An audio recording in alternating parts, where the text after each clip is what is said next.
Hi, I'm JD, and what we're going to be doing today is looking at exponents, looking at the basic rules of exponents. We're going to look at the concept, and then we're going to look at the some examples. So where are the rules? Well, one is the product rule. The product rule is when you're multiplying exponents. That's when you add the powers together.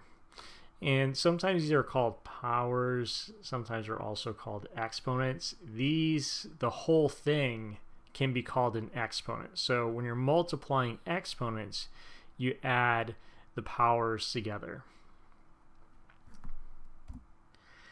With the quotient rule, you do the opposite. So multiplication, you add. With the quotient rule, when you're dividing, you subtract. And with the quotient rule, there's kind of a flexibility, I guess you could say. Wherever you start with, that's where you put the results. And so here I'm starting with the numerator. So that would be m minus n.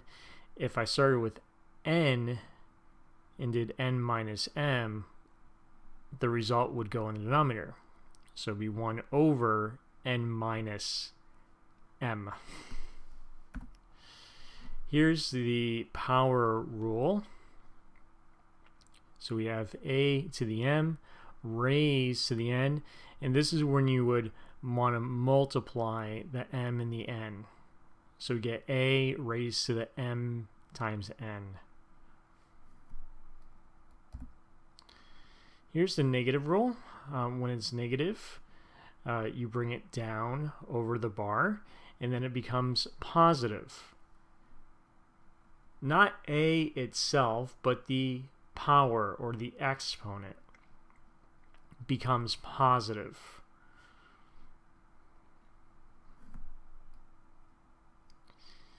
That's important. Sometimes a little confusing, but if it's positive here, it's going to remain positive here. The negative just makes it closer to 1. Well, it depends, but makes it a reciprocal. So the one exponent rule is whenever you have a or some number raised to the first, it's just that number. Then you have your zero exponent rule. So a raised to 0 power is equal to 1. Why is that? Well, if I take something like the quotient rule, a, and I make these two powers the same, let's say that they're both m, well, a to the m over a to the m is the same, so it's equal to 1. And then also, if I look at the powers, m minus m is equal to 0.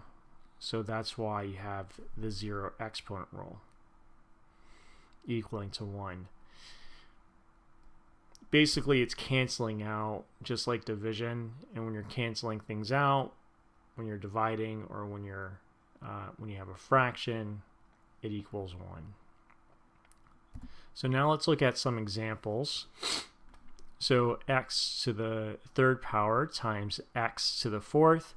I'm multiplying here, so I'm going to add those powers together, and that gives me 7. Using the product rule. Here I'm dividing, so I'm going to use the quotient rule, so I'm going to subtract. So that would be 10 minus 5.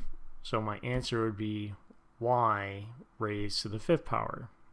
Here, I'm going to apply the product rule because I have x to the fifth, and that whole thing is being raised to the third power. So you multiply 5 times 3 is 15. So that's x raised to the 15th power.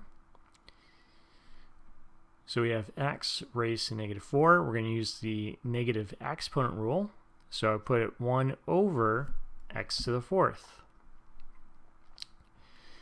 So here I have 123,320 and 567 thousandths raised to the 0 power. Anything raised to 0 power is equal to 1. Now, this is typical with directions for exponents. In here, these are exponential expressions.